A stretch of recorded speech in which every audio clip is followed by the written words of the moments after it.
अस्सलाम वालेकुम। जैसे इस वक्त मैं आपको दिखा रही हूँ, मेरे पास बहुत फ़्रेश वाले बैंगन हैं और ये सर्दियों के में आते हैं। और ये मैंने दोनों टाइप के ले लिए हैं, 3 ये वाले हैं लेंथ वाइज जो हैं और 3 मेरे पास गोल हैं। मैं आज इनका भुर्ता बनाऊंगी और ये देखने में बहुत फ़्रेश हैं, आपको इस वक्त दिखाई दे रहा होगा। अब मैं अगला इसके जो इंग्रेडिएंट्स है वो आपको दिखाती हूँ। जैसे कि मैं आपको इंग्रेडिएंट्स दिखा रही हूँ जो है बैंगन के भुर्ते के। ये मेरे पास 5 हरी मिर्चें हैं और ये हरी मिर्चों में से मैंने सुर्ख मिर्चें भी निकाली है, ठीक है। बहुत अच्छा इसका कलर इस वक्त है। ये 5-6 सूखी मिर्चें हैं, इसको भी डालूंगी, यानी इन तमाम मिर्चों से फ्लेवर अच्छा आता है। और 2 लहसुन, जो देसी लहसुन की पोथी हैं, क्योंकि मैं लहसुन इसमें ना ज़्यादा इस्तेमाल करती हूँ, इससे टेस्ट अच्छा आता है, ठीक है। और 1 प्याज है, 2 टमाटर है, ये मैं इस्तेमाल करूँगी और 1 चम्मच नमक है। और तमाम मसाले आप जो है ना अपनी टेस्ट के लिहाज से इस्तेमाल कर सकती हैं, क्योंकि मैंने आपको दिखा दिए मैं यही मसाले यूज़ करूँगी। और 1 लेमन जो कि बनाने के बाद लास्ट में मैं डालूँगी। अब अगला स्टेप आपको दिखाती हूँ। जैसा कि मैं दिखा रही हूँ कि मैं कुंडी डंडे में ना मिर्चों को, लहसुन को, नमक को कूट रही हूँ। तकरीबन इसको मुझे ना 5 मिनट तक लगेंगे कूटते हुए, और अच्छी तरीके से, ज़्यादा बारीक नहीं करना, नॉर्मल रखना है। मैं आपको अगले स्टेप में दिखाती हूँ। जैसा कि सब मैं दिखा रही हूँ कि मैंने मिर्चों को, लहसुन को और नमक को पीस करना ज़्यादा बारीक नहीं किया, मोटा मोटा रखा, इससे फ्लेवर बहुत अच्छा आता है।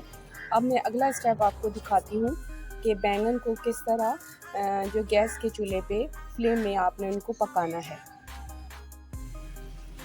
जैसा कि सर मैं आपको दिखा रही हूँ कि मैंने जो है गैस के चूल्हे के फ्लेम पर इस तरह जो है बैंगन को पकाया है, और बिल्कुल हल्की आंच पे, क्योंकि उबालते नहीं हुए उससे फ्लेवर नहीं आता, तो मैंने इस तरह इनको बनाया है। अब सारे मैं इनको छील कर आपका अगला स्टेप जो है ना इनको दिखाती हूँ आपको।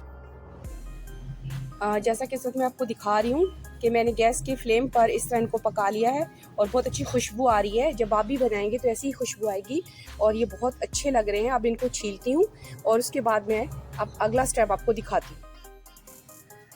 जैसा कि मैं आपको दिखा रही हूँ कि मैंने बैंगन को फ्लेम पे पकाकर और उनको छील लिया, जिस तरह इस तरह आपको नज़र आ रहा है, तो बहुत खूबसूरत खुशबू आ रही है मुझे इस वक्त, और कलर भी बहुत अच्छा लग रहा है। जब आप भी बनाएंगी तो ऐसी ही खुशबू और अच्छा लगेगा।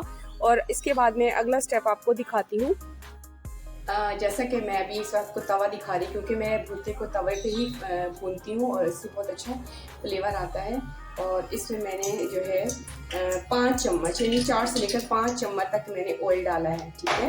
ये मैंने पहले निकाल लिया था इसके अंदर। तो आप अपने फ्लेवर के लिहाज से जितना आप तेल यूज़ करना चाहते हैं तेल डालें। इसके बाद मैं तमाम इंग्रेडिएंट्स में डालती हूँ। जैसे कि मैं आपको दिखा रही हूँ, मैंने प्याज डाल दिए और हल्की आंच पे ना प्याज को मैंने ब्राउन नहीं करनी, हल्के इसको सिर्फ नरम करना है। फिर अगले स्टेप में मैं इसके अंदर टमाटर डालती हूँ और आपको दिखाती हूँ। जैसा कि मैंने प्याज दिखा दिए, अब इसके अंदर मैं टमाटर डालती हूँ, ठीक है। प्याज को ज़्यादा आपने लाल नहीं करना, नॉर्मल रखना हल्की आंच में। और इसके बाद इसको मैं इस तरह करूँगी, ये भी नरम हो जाएंगी।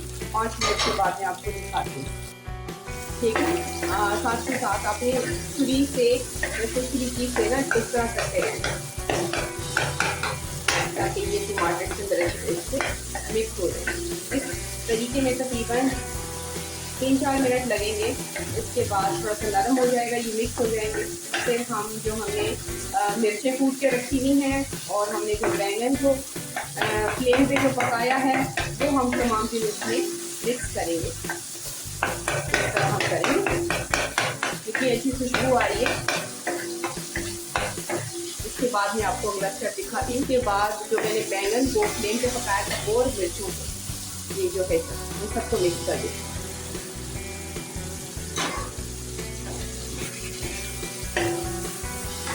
हल्की आंच पे ना आपने इसको इस तरह मिक्स करके रहना,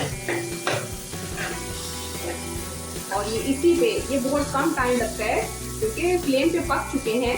और मैं इसको तकरीबन इस तरह 5-6 मिनट करूँगी और ये रेडी हो जाएंगे। अब अगला स्टेप आपको जैसा कि सर मैं दिखा रही हूँ, भुर्ता बिल्कुल रेडी हो गया है। अब ये प्लेट में निकालना है। मैंने कहा आपको दिखा दूँ, देखिए बहुत प्यारा कलर है और माशाल्लाह बहुत अच्छी खुशबू आ रही है। अब मैं प्लेट में निकालती हूँ और आपको दिखाती हूँ अगला स्टेप। जैसा कि मैं दिखा रही हूँ कि मैंने एक रोटी बनाई है हल्का हल्का इस पर ऑयल लगा दिया है। आप इसको भुर्ते को जो कितना अच्छा लग रहा है, रोटी के साथ खा सकते हैं, पराठे से खा सकते हैं, राइस के साथ खा सकते हैं, जिस तरह चाहें आप खा लें, लेकिन ये बहुत मज़े का है।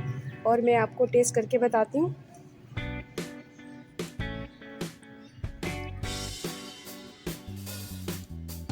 बहुत टेस्टी माशाल्लाह, बहुत मज़े का है।